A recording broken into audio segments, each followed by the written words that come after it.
साधं जग विनोदासाठी तुमच्या सेवेला हजर आहे. साधं घराबाहेर पडलात तरी विनोद हजर आहेत, मस्तपैकी प्रसन्न करणारे. साधा देवाला नमस्कार सुद्धा करणारी मंडळी विनोदीच. कसा नमस्कार करतात ते, हॉरिबल.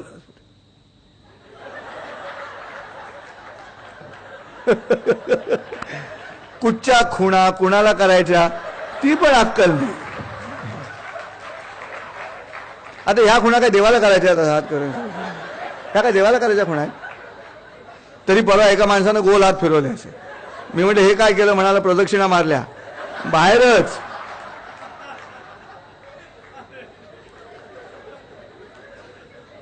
देवळापुढून चालत असता चपला काढून रस्त्यावरती थांबलो मिनिटं 2. देवळापुढून चालत असता चपला काढून रस्त्यावरती थांबलो मिनिटं 2. कारण पुन्हा कधीतरी देवळात जाईन तेव्हा देवानं मला विचारू नये आपण कोण, म्हणून मी तो नमस्कार करतो की आता वेळ नाही, मी येताना शिरतो वगैरे असं काय ते बरोबर असेल माहिती नाही काय बरोबर. पण विनोदीच. परवा तर माझी रिक्षा एका स्कूटरवाल्यावरती आदळणार होती. नंतर कळलं ती वाली आहे, तो वाला नव्हताच. हल्ली कपड्यामुळे कळत नाही मुलगा मुलगी भेद. आणि त्यात मुलांनी पण डूल घालायला सुरुवात केली, अजिबात पत्ता लागत नाही. आणि बस सिग्नल बिग्नल त्याची पद्धत नाहीच ना पुण्यामध्ये. त्यामुळे ती मुलगी अशी मध्येच थांबली एकदम स्कूटरवर. मी रिक्षावाल्याला विचारलं काय केलं रे तिने. तो म्हणाला परीक्षा चालू आहे, तिने दगडूशेठ गणपतीला नमस्कार केला.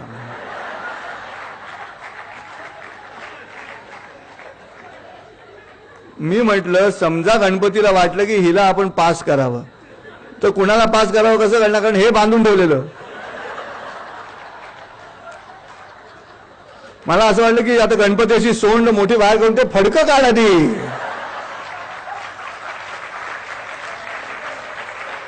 मला कळू दे ना कोणी नमस्कार केला तो.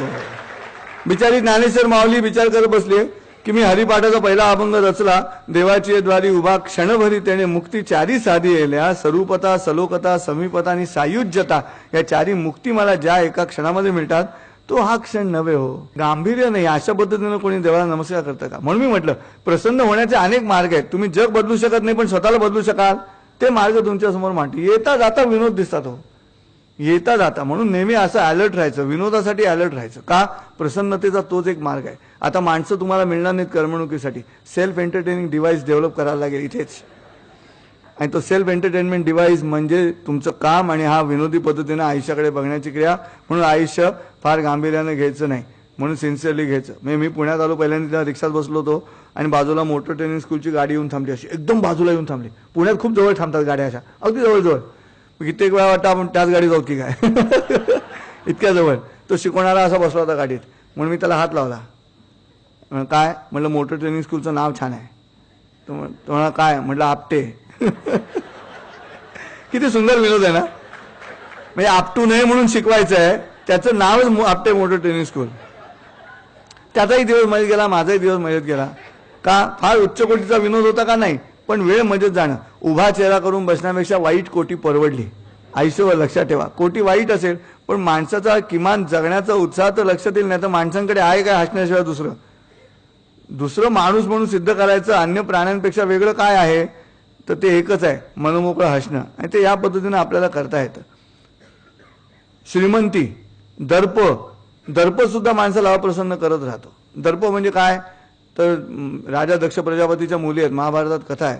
त्यामध्ये श्रद्धा, समृद्धी, उन्नती अशा सगळ्या मुली आहेत. त्यांची लग्न झाली धर्मराजाबरोबर, म्हणजे सज्जन माणसाबरोबर. तेव्हा समृद्धीचं लग्न धर्मराजाबरोबर झालं, तर त्यांना जो मुलगा झाला त्याचं नाव आहे दर्प. बघा, म्हणजे सज्जन आहेत, दुर्जन नाही आहेत, पण दर्प. मी आता मुलीला शाळेत सोडायला जातो ना, कित्येक आया गाडी घेऊन येतात मुलीला सोडायला. आता गाडी घेऊन आला, ठीक आहे, ते गाडीला ऑटोकॉप असतं, चारी दरवाजे एकदम बंद होतात, ते आता ते उतरल्या तिथेच लॉक करा ना. पण नाही, त्या मुलीला घेऊन रस्ता क्रॉस करून मधल्या रस्त्यात रोड डिवायडर आले की मग हा दर्प आहे. तिथेच कशाला दाखवायचं, एक्झिबिशन कशाला, तिथेच करा की पुक काय, ते तिकडे जाऊन अर्ध्या रस्त्यावर जाऊन मग तुम्ही गाडी लॉक करायची. हा दर्प आहे. आता अलीकडचे नवीन मुलं बघा, IT मध्ये मोठी मोठी पॅकेजेस मिळालेली जी नवरा बायकोत ना, मी 2.5 माणसांचं जे कुटुंब आहे ना, ते 2.5च माणसं, नवरा गाडी चालवते, होंडा सिविक.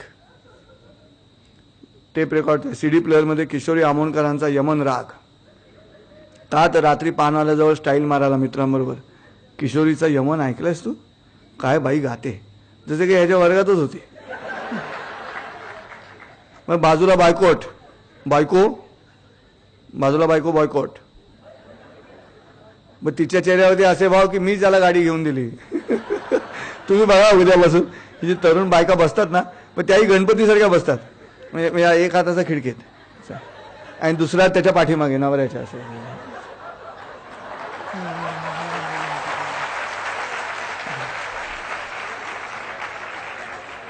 आणि मागच्या सीटवर एक मुलगा किंवा एक मुलगी उलट तोंड करून आई बाप आयुष्यात कोणत्या रस्त्यावरनं आले बघत.